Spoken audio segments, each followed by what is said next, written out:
guys, it's Lynette here for today's video. Yes, as you can see on the title, I'll be doing an affordable and easy school makeup tutorial. So let's hop into the video. So bago natin simulan yung makeup natin guys, siguraduhin nyo muna nakapag-tone na kayo, moisturize, sunblock at lip balm para prep na yung skin natin. Importanteng pre-prep nyo yung face nyo guys bago mag-makeup para magkaroon ng protection and ayun.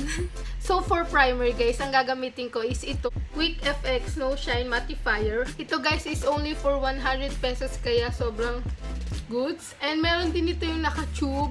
Pero kung gusto niyo muna i-try at saka syempre student friendly ganyan, ito yung i-try nyo. Kuha lang ako ng small amount and then ilalagay ko sa T-zone area ko at saka doon sa mga ka-pores ako.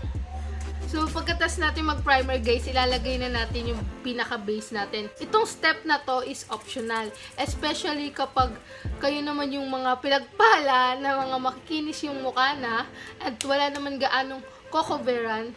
Pero kapag katulad ko kayo na medyo hindi pinagpala, ganyan, at maraming kailang covera na chismis, I'll suggest using a BB cream guys. Pwede rin naman foundation, kaso guys for me, I suggest sana BB cream na lang kasi medyo mabigat sa feeling. Hindi medyo talagang parang ang bigat sa feeling pag gamit kayo ng foundation.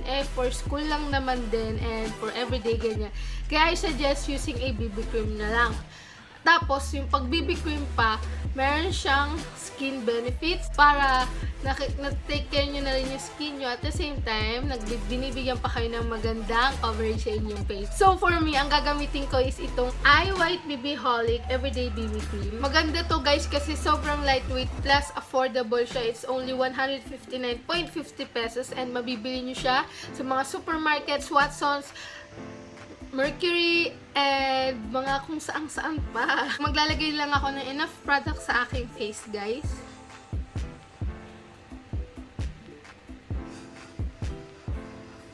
Kayo bahala guys kung gaano karami yung gusto niyo ilagay. Pwede kayong gumamit ng sponge or brush, pero for me, I prefer pag naglalagay ng BB cream is clean hands na lang kasi para mas okay yung coverage and mas natural looking siya.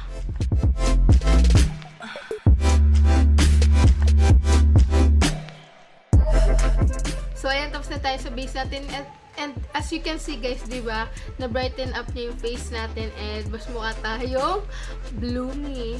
Next guys, is i-conceal ko na yung mga imperfections ko and I'll be using this Maybelline Fit Me Concealer in the shade Medium Moyen. This is worth only 250 I think guys, and madalas nagsisale si Maybelline kaya goods. Hintayin nyo na lang mag-sale siya guys para mas okay, diba?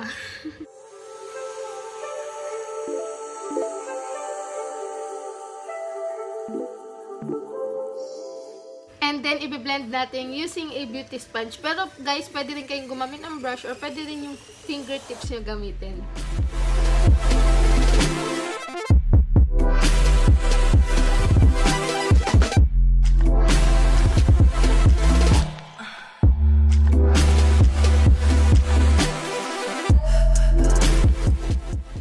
Tapos na tayo mag-conceal. And okay lang kapag medyo nakikita pa yung mga imperfections nyo kasi mas okay yun since gusto nating ina-achieve is yung no makeup look since sa school tayo pupunta. So since lip and cheek tint yung gagamitin ko for blush guys, hindi ko muna isi-set yung face ko and ilalagay ko nga muna yung blush na gagamitin.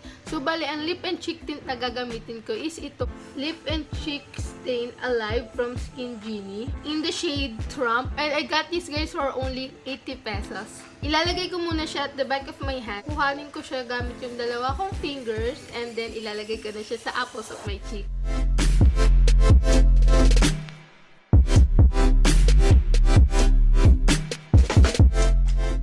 And then, isa-set na natin. Ang gagamitin ko pang set, guys, is itong Maybelline Clear Smooth All-in-One Powder. Ito yung maliit lang na version. Yung bilog din may mirror. Meron din ito yung malaki, which is yung original. Yung may mirror din, yung may sponge. Basta yon. Then, meron din nabibili na refill. Ito, I think, is only for 169. Ganon. Basta, hindi ko na matandaan. Kasi wala na rin nilalagyan sa akin. Basta sobrang affordable lang nito, guys. Plus, handy siya. Pwede ilagay sa mga kikay-kit niya. So, gagamitin ko lang din yung kasamang sponge dito to apply the product. Iset yung mabuti, guys. Lalo na yung mga nilagyan nyo ng concealer kasi para hindi siya mag-crease.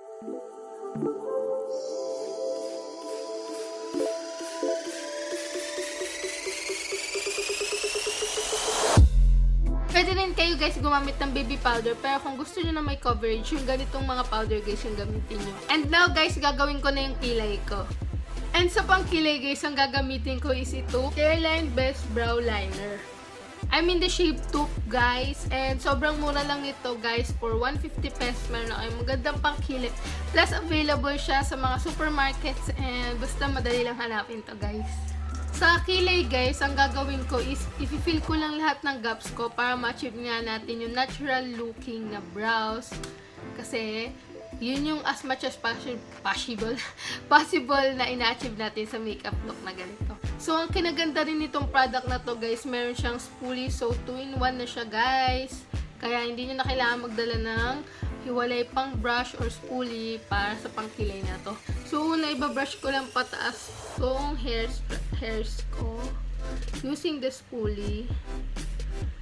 Ayan. And then isi-start ko nang i-fill yung mga gaps.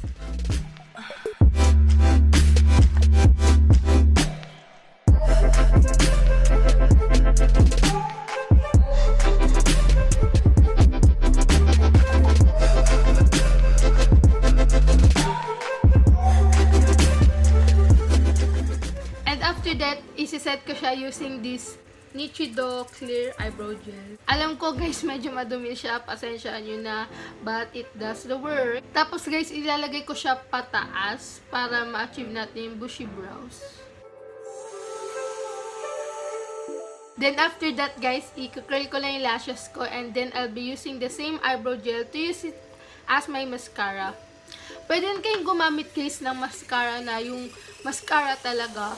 But for me kasi gusto ko ano lang, like sobrang natural lang, and ayun. Pero kung gusto niyo gumamit ng mascara guys, ang masasuggest ko is yung Maybelline Hyper Curl. It's only 199 and madalas nga talaga nagsisale ang Maybelline, kaya hintayin niyo na mag-sale kasi para mas sulit.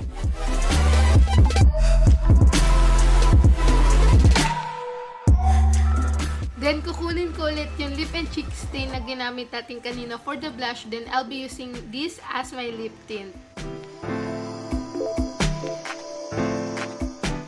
So, ito na yung final look natin guys. Basta lahat ng products na ginamit ko guys, ilalagay ko down in the description box below. And ayun. So, that's it. Thank you guys so much for watching. I hope you like this video. And if you do, don't forget to give this video a thumbs up, subscribe, and follow me on my social media accounts. I'll be also putting the links down there. So, yeah. Bye, guys!